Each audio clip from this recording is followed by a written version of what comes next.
Hello friends, तो आज हम स्टार्ट करते हैं पहली ड्रग जिसे हम अहीफेन कहते हैं। तो सबसे पहली ड्रग हम पढ़ते हैं अहीफेन।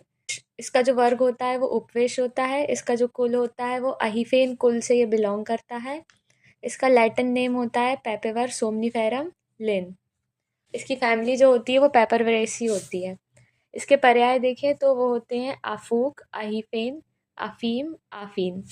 इसका स्वरूप जो होता है वो छुप होता है, मतलब हर्ब होता है ये। और ये 3 से 4 फीट ऊंचा होता है। और ये जो हर्ब होता है इसलिए इसको हम हिंदी में पोश्ता कहते हैं। फिर इसके जो पुष्प होते हैं वो बड़े पुष्प होते हैं और वो श्वेत, बैगनी और रक्त वर्ण के होते हैं। इसके जो फल होते हैं वो छोटे होते हैं और अनार के समान दिखते हैं। इसके जो बीज होते हैं वो श्वेत और कृष्ण वर्ण के होते हैं और इसको पोष्ता दाना कहते हैं। तो इसमें हमें 3 चीज़ें याद करनी है। सबसे पहले कि जो इसका स्वरूप होता है वो छुप होता है और उसी को हम पोष्ता कहते हैं। और दूसरी चीज़, इसके जो फल होते हैं उसको हम पोष्त कहते हैं और इसका जो बीज होता है उसको हम पोष्त दाना कहते हैं और उसी को हम खसखस भी कहते हैं। तो ये 3 चीज़ें याद करने वाली हैं।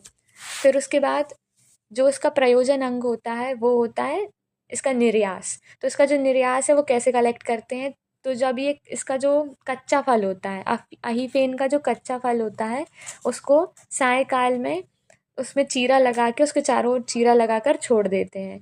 और रात भर उसमें से जो दूध निकलता है वो उसका निर्यास रहता है। और जो सुबह होते होते वो जो दूध रहता है वो सूख जाता है।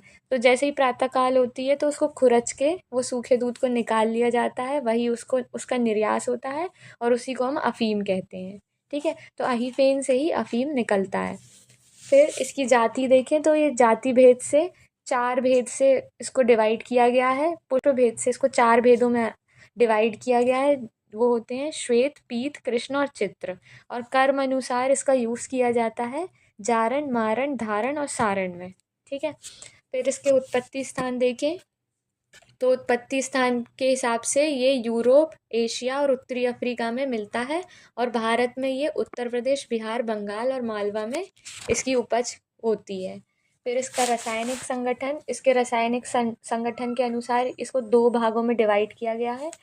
वो है प्राइमरी एल्कलॉइड्स और सेकेंडरी एल्कलॉइड्स। तो प्राइमरी एल्कलॉइड्स में मॉर्फिन, कोडीन और नार्कोटीन आता है और सेकेंडरी एल्कलॉइड्स में एपोमॉर्फिन आते हैं। अब अगर इसके गुण देखें तो इसके गुण लघु, रूक्ष, सूक्ष्म, व्यावाई और विकासी होता है ये। रस के अनुसार ये तिक्त और कषाय होता है। विपाक के अनुसार कटु, वीर्य के अनुसार उष्ण होता है। इसकी हमें 2 चीज़ें याद रखनी चाहिए। इसके उष्ण वीर्य के अनुसार इसके कर्म डिसाइड होते हैं और इसके रस के अनुसार इसके कर्म डिसाइड होते हैं। जैसे कि तो हम उष्ण वीर्य पकड़ेंगे, मतलब हम उष्ण वीर्य के हिसाब से सारे कर्म देख लेंगे। तो सबसे पहले मैं स्टार्ट करती हूँ उष्ण वीर्य से। तो ये उष्ण वीर्य होने के कारण ये कफ और वात शामक होता है और पित्त प्रकोपक होता है। अधिक मात्रा में इसका प्रयोग करने से ये ओज का क्षय करता है और वायु की वृद्धि करता है। ठीक है, फिर उसके बाद ओ उष्णवीर्य होने के ही कारण ये वेदना स्थापन भी होता है। इसका उष्णवीर्य है इसलिए ये वेदना को भी कम करेगा। ठीक है, और फिर उष्णवीर्य होने के कारण ये वेदना स्थापन भी होता है और निद्रा जनन भी होता है। तो ये इंसोम्निया में बहुत यूज़फुल होता है अहीफेन। फिर नेक्स्ट हम देखेंगे कषाय रस। हमने देखा था कि इसका रस ये जो होता है कषाय रस प्रधान होता है, इसलिए ये स्तंभन भी करता है। तो कषाय रस होने के कारण ये रक्त का स्तंभन करता है। उष्ण होने के कारण ये कफ का नाश करता है और उष्ण होने के कारण ये स्वेद जनन भी होता है। अगर ये स्वेद जनन होगा तो ये ज्वराघ्न भी होगा, क्योंकि जैसे जैसे स्वेद जितना ज़्यादा ज़्यादा स्वेद प्रोड्यूस होगा उतना जल्दी फीवर कम होगा। इसलिए स्वेद जनन होने के कारण ये ज्वराघ्न भी होता है। फिर अगर हम इसका प्रयोग देखें तो उष्ण वीर्य होने के कारण इसका प्रयोग वात और कफ और वात शमन के लिए इसका प्रयोग किया जाता है। संधि शोथ, अगर जॉइंट्स में कोई इन्फ्लेमेशन है तो उसमें इसका यूज़ किया जाता है। और वेदना स्थापन, नेत्र या कर्ण में अगर कोई इन्फ्लेमेशन या पेन है तो उसमें इसका यूज़ किया जाता है।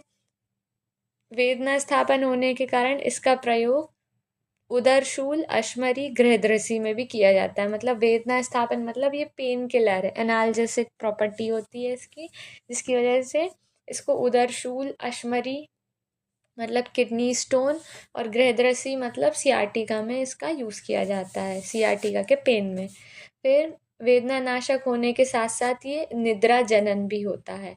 अगर किसी की निद्रा नाश हो गई है तो वो निद्रा का जनन मतलब निद्रा को लाता है। इंसोम्निया में ये हेल्पफुल होता है। फिर उसके बाद ये हृदय शूल के लिए भी अच्छा होता है। अगर हार्ट पेन है तो उसमें भी ये एनाल्जेसिक प्रॉपर्टीज़ की होती है।